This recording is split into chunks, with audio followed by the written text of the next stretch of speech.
Have you ever taken a photo with a camera? We press the button and the picture of whatever scene is in front of the camera comes on the film, which are later converted into photographs. If I say that all of us have a natural camera, would you believe it? Yes, this is true, and those natural cameras are our eyes. All of you must have experienced this after looking carefully at anything. If you close your eyes, then the picture of it remains visible to us for a few moments. But how is this even possible? Have you ever thought of it? The whole game is about our eyes and brain. And today in this video, we'll know how the eyes help us to see any object in the world, and we'll also discuss the different parts of the eye. The human eye is roughly round in shape. The first part of the eye is called cornea. Cornea is a white and transparent membrane on the surface of the eye, whose function is to protect the eye from any foreign particle. Being transparent, only light can enter into the eye. Have you ever thought that why does any foreign particle cannot enter in our eye? Because the cornea stops it on the surface. After the cornea, the second part is known as iris. You must have seen that someone's eyes are black or someone's green or someone's blue. They are actually the color of the iris. In addition, the iris also controls the size of the pupil. The pupil is the part of the eye that controls how much light should enter into our eyes. When we enter a dark room or a room with a low light, for some time we do not see anything. Then slowly everything starts to appear. Ability to see in low light areas is possible only due to pupil. It actually expands and allows more light to enter into the eyes.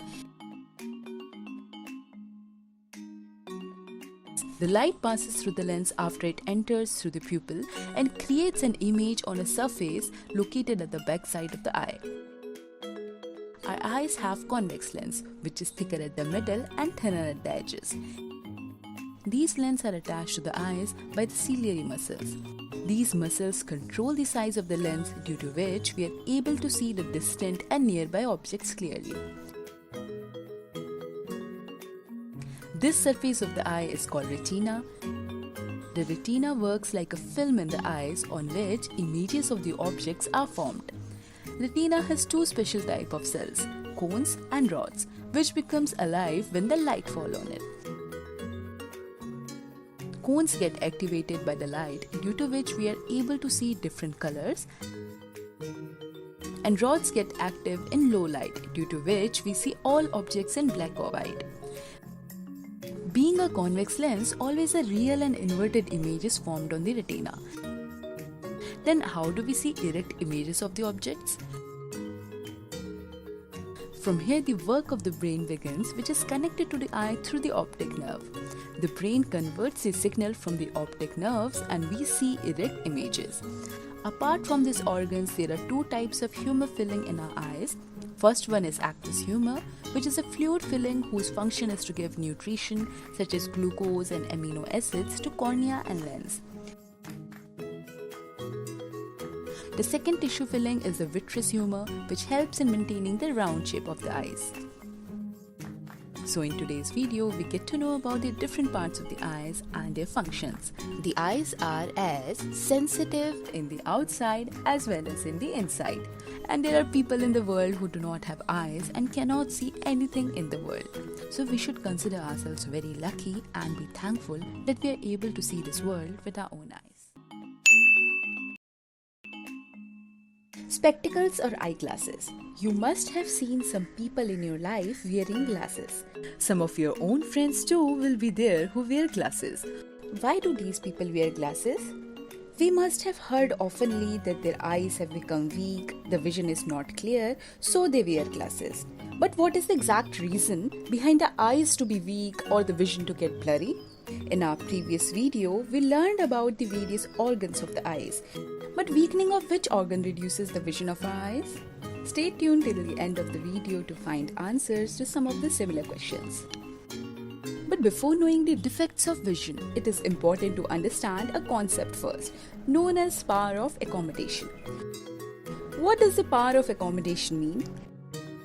Have you ever noticed that within a couple of moments we can see the distant objects and read the story written in the book without time lapse between the two episodes? But is it as easy as it looks? No.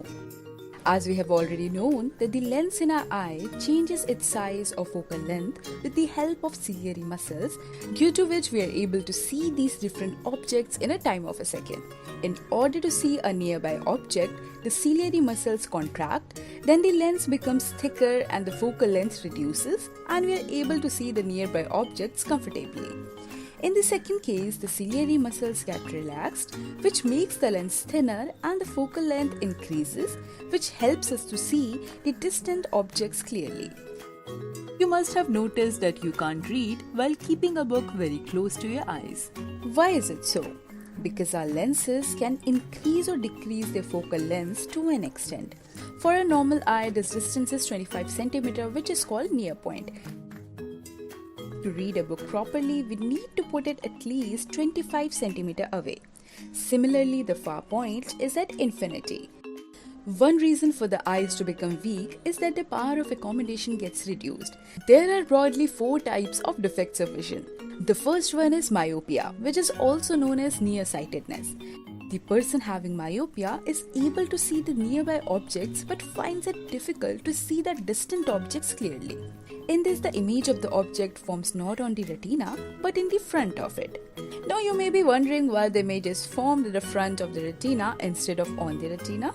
They are formed because in this defect, curvature of the lens or the curvature or axial length of the eyeball increase, due to which the converging capacity of the eye increases and the image forms in front of the retina. This defect is common with the growing children because with time, the size of the eyes increases. These are the same children whose mention was there in the beginning of the video. If you ask them, they will say that we do not see the distant objects clearly. As the converging power increases in this defect, hence the converging power will have to be reduced to correct it. But the power cannot be reduced, so it is intended to diverge the light coming from the outside. And for this, we can put a divergent lens or concave lens in front of the eyes and let the image be formed on the retina. Second defect, which is also known as farsightedness or hypermetropia. A person with hypermetropia can see distant objects clearly but finds it difficult to see the nearby objects distinctly. In this case, the image is formed behind the retina. As the focal length of the lens increases or the eyeball shrinks, the image is formed behind the retina. So a converging or a convex lens is taken to converge it to the exact point, making the image on the retina. The power of the lens in both the cases is taken care by putting the lenses of the exact power in the spectacles. Apart from spectacles, these defects can also be overcome through various types of surgery. The third defect, which is known as presbyopia. In this defect, it is difficult for a person to see both far and near. Aging is the reason behind this defect for most of the people, where both the muscles and the lens get weakened. To correct this defect, doctors ask to wear eyeglasses of proper power having bifocal lenses. The lower part of these lenses is made up of convex lens and the upper part is made up of concave lens. Besides these three, there is another eye defect which people face during old age, known as cataract. But what exactly is cataract? We all have protein in the lens of our eyes. With increasing age, these proteins accumulate in the lens and after a certain time, the lens becomes milky in color. Due to this, the lens loses its transparency and there is difficulty in seeing. The only way to cure this defect is surgery. The doctor replaces the defected lens with another artificial lens. Cataract is a very common disease from which we should not be afraid. The surgery lasts for just 15 to 20 minutes and the person's eyes become like the new one. But if cataract is not treated at the right time, then it can cause permanent blindness to the eyes. We got to know about the parts of the eyes, the defects of vision and their corrections. We also discussed how sensitive and complicated our eyes are. We have also learned how we can see distant and nearby objects. But the question is, can we see the various changes happening in the world? Or is there something that is not visible from our eyes? Some similar questions also arise in my mind when I see the rainbow. What happens suddenly after the rain that we see the rainbow? Or while looking at the open sky, the question arises in my mind why it is blue, why not green or red? So, do you want to know the answers to many such questions? Then stick with the video till the end. To find the answer to the first question, let's do this activity. To do this activity, we need a source of white light and a prism. Prism is an object made up of glass with two triangles and three opposing sides. The angle between any two rectangular surfaces is called the angle of prism. In a dark room, place the prism on the base of the triangle and focus light on any of the rectangular surfaces. As soon as the light falls on the prism, on the other side we'll see a band of some colors. If you look at the band carefully, it has 7 colors in it: violet, indigo, blue, green, yellow, orange and red. These 7 colors can be remembered as Vibgyor. This strip of colors is called the spectrum of light, and the splitting of the 7 colors of light is called dispersion. The prism refracts light and changes its direction. If you look carefully, then you'll find that each color makes a different angle with the prism and travels on its own path.